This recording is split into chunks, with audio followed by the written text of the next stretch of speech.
लेकिन हम देखते हैं स्मार्ट सिटी देखने को नहीं मिल रही है। कब तक मिल जाएगी स्मार्ट सिटी? आप देखो, क्या ये सबका साथ सबका विकास है या सिर्फ ये लोगों को बांटने की राजनीति है? उनके पास कुछ बचा नहीं कि उन्होंने कभी कुछ किया नहीं। 70 साल उन्होंने सिर्फ राज किया, लोगों को लड़ाते रहे, हिंदू मुस्लिम करते रहे, गरीबी हटाओ का नारा देते रहे। गरीबी तो नहीं हटी, गरीब हट गए बेचारे।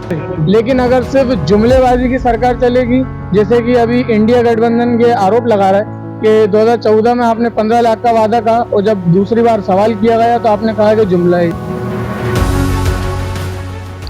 अस्सलाम वालेकुम नाजरीन, आज मैं आपकी खिदमत में पेश हूँ एक और नई वीडियो को लेकर। जी हाँ, तो अभी इस समय हम भोपाल के गेमन मॉल क्षेत्र के अंतर्गत मौजूद हैं। यहाँ पे बीजेपी कार्यालय का, भोपाल का मेन कार्यालय बनाया गया। आलोक शर्मा जी सांसदी का चुनाव लड़ रहे हैं। तो अभी हमारे साथ भोपाल के जो पूर्व सांसद रह चुके हैं, हम उनसे इस बारे में कुछ बात करेंगे। सबसे पहले तो सर आप थोड़ा सा अपना तारुफ करवा दीजिए। मेरा नाम आलोक संजर है और भोपाल का ही मैं बाशिंदा हूँ। बचपन से लेके आज तक भोपाल में रहा हूँ और विद्यार्थी परिषद और युवा मोर्चा पार्टी का कार्यकर्ता। जी, जैसे कि मैं अपनी जानकारी के मुताबिक जानता हूँ, 2014 के लोकसभा इलेक्शन आपने भोपाल से लड़ा था और एक बड़े अंतराल से आपने पीसी शर्मा जी को हार दिलाई थी। और पीसी शर्मा जी उसके बाद जो भोपाल की जो दक्षिण पश्चिम विधानसभा सीट से विधायक बने थे। लेकिन इस बार अब जो कैंडिडेट हैं हमारे आलोक शर्मा जी, वो अभी के हुए विधानसभा इलेक्शन के उत्तर विधानसभा में उनको कैंडिडेट बनाया गया था बीजेपी के द्वारा, लेकिन वो हार गए थे। लेकिन अब बीजेपी ने उन पर दोबारा से भरोसा करा है भोपाल सीट के सांसदी के लिए। तो आपको क्या लगता है कितने मार्जिन से जीतेंगे वो? 5 लाख से ज्यादा से मार्जिन हमारा रहेगा। भारतीय जनता पार्टी का एक एक कार्यकर्ता, क्योंकि आलोक शर्मा बचपन से ही भारतीय जनता पार्टी का काम कर रहा था और एक बूथ अध्यक्ष से लेके उसने महापौर तक का सफर तय किया। और उनके कार्यकाल में जो भोपाल को सौगातें मिली वो किसी से छुपी हुई नहीं है। एक एक कार्यकर्ता से सीधा संवाद है, एक एक कार्यकर्ता से सीधा संपर्क है। वो भोपाल की जनता उनको महापौर थे तो लगभग लगभग सारे लोगों से उनका जीवन संपर्क बना रहा। इसलिए ये चुनाव जो है भारतीय जनता पार्टी के लिए बहुत सुगम है और हम लोग 5 लाख की लीड लेकर चुनाव जीतेंगे। एक अफवाह भोपाल में काफी ज्यादा मशहूर है कि महापौर रहते हुए उन्होंने उत्तर विधानसभा क्षेत्र में ज्यादा काम करवाया, बाकी पूरे भोपाल में इतना काम नहीं करवाया। आप इस पर क्या कहेंगे? अफवाहों पे कोई ध्यान मत दो। अफवाह आपने खुद ही बोला, अफवाह है। कुल मिलाकर पूरे भोपाल शहर के लिए उन्होंने काम किया है और भोपाल को जो सौगातें दी वो किसी से छुपी हुई नहीं है। जो गिनाना शुरू करूंगा तो सुबह से शाम हो जाएगी। और इसलिए महापौर के रहते हुए जिनका सफल कार्यकाल रहा और वही कारण है कि जब नगर निगम के दोबारा चुनाव हुआ है तो हम 85 में 60 सीटें जीते हैं।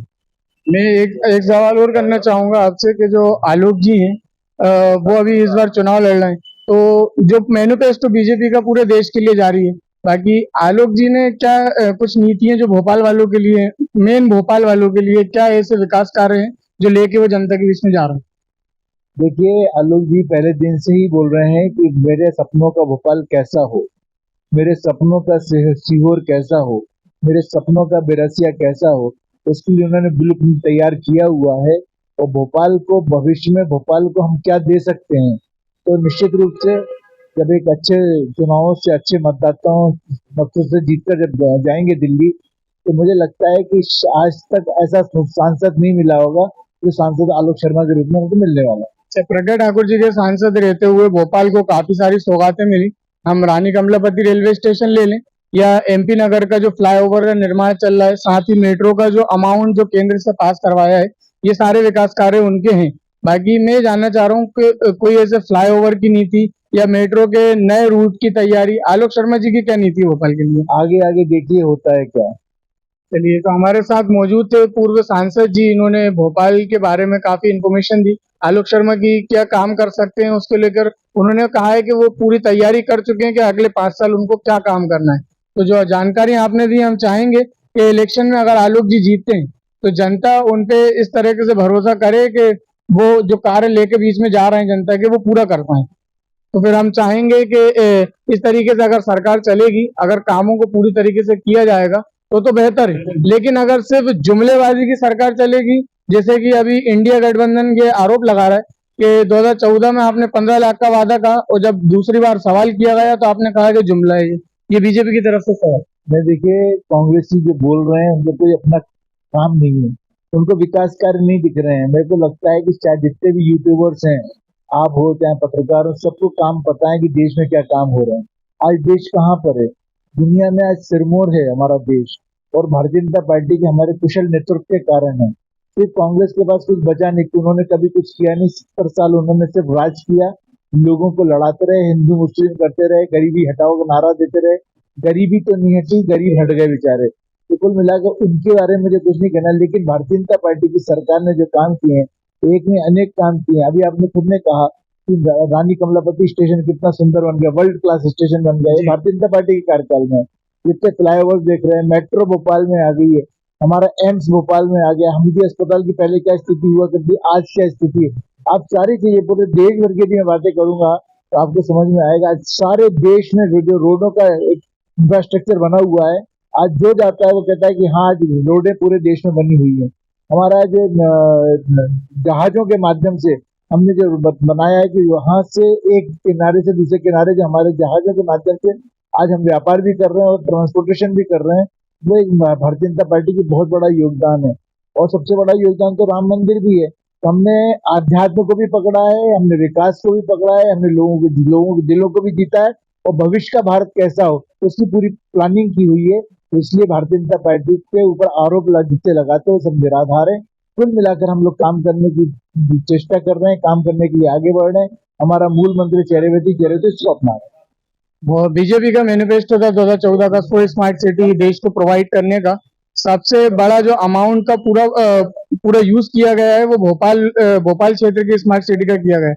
लेकिन हम देखते हैं स्मार्ट सिटी देखने को नहीं मिल रही है। कब तक मिल जाएगी स्मार्ट सिटी? आप देखोगे तो मिलेगी। आज भोपाल की क्या स्थिति है, पहले क्या स्थिति हुआ करती थी।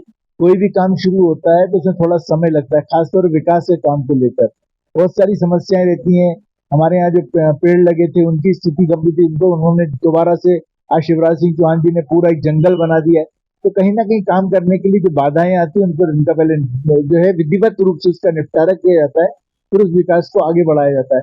कुल मिलाकर मेरा ये कहना है कि जो योजनाएं आई हैं वो इम्प्लीमेंट हो रही हैं, लेकिन यह सही है कि थोड़ा सा गति समय अनुसार लगेगा, उसमें समय लगता है, लेकिन काम बेहतरीन हो, जल्दीबाजी में काम खराब ना हो, ये भारतीय जनता पार्टी का अपना एक संकल्प है। एक आखिरी सवाल, सबका साथ, सबका विकास, सबका विश्वास, इस नारे के साथ 2019 का लोकसभा चुनाव में बीजेपी उतरी थी और एक बड़े अंतराल से जीत भी हासिल करी थी। और अब हम ये देखते हैं कि आलोक शर्मा जी ईद के मौके पर एक बोहरा समाज की मस्जिद में जाते हैं और बोहरा समाज का समर्थन भी हासिल करते हैं, लेकिन बोहरा समाज की कम्युनिटी की तादाद कम है। वहीं अगर हम अगले दिन जो ईद हुई, जो मेन ईद थी, जिसमें ईदगाह के अंदर कई लाखों की तादाद में लोग मौजूद थे, तो मैं ये जानना चाहूंगा आलोक शर्मा जी का वहां मौजूद ना होना और एक छोटी कम्युनिटी के साथ मौजूद होना, क्या ये सबका साथ सबका विकास है या सिर्फ ये लोगों को बांटने की राजनीति है? कोई बात नहीं, आप लोग जिस दृष्टि से देखो, जिसकी जैसी दृष्टि उसकी वैसी सृष्टि। कुल मिलाकर अभी चुनाव में हमारे बहुत सारे कार्यक्रम पहले से नियमित रहते हैं। ईद का तय नहीं था कि कौन सी तारीख को, क्योंकि हमारे हफ्ते भर के महीने भर के कार्यक्रम बने हुए हैं। और आलोक भाई भोपाल के बर्रुकट भोपाली हैं, सारे लोगों से उनके पारिवारिक संबंध है, अनेकों जो उनके पुराने मित्र हैं, कॉलेज के साथी हैं, सबसे ईद मुलाकात हुई, लोग घर आते हैं, वो भी घर जाते हैं। अब यह सही है कि लेकिन पहले से कार्यक्रम उनका तय नहीं था। नहीं तो पहले जब महापौर थे तो पहले ईदगाह भी जाते थे, तो कईयों बार गए, एक बार नहीं अनेकों बार गए। तो इसलिए ये सब बेबुनियाद बातें हैं। चलिए, आलोक शर्मा जी की तरफ से काफी सारी इन्फॉर्मेशन हमें पूर्व सांसद जी के माध्यम से मिली। सर, आपका बहुत बहुत धन्यवाद। और आप हमारे चैनल पे इसी तरीके की खबरों को देखने के लिए लाइक, सब्सक्राइब और शेयर जरूर करें और हमारे चैनल पे बने रहें। मैं मोहम्मद आरिश, बात अपनों की से। धन्यवाद।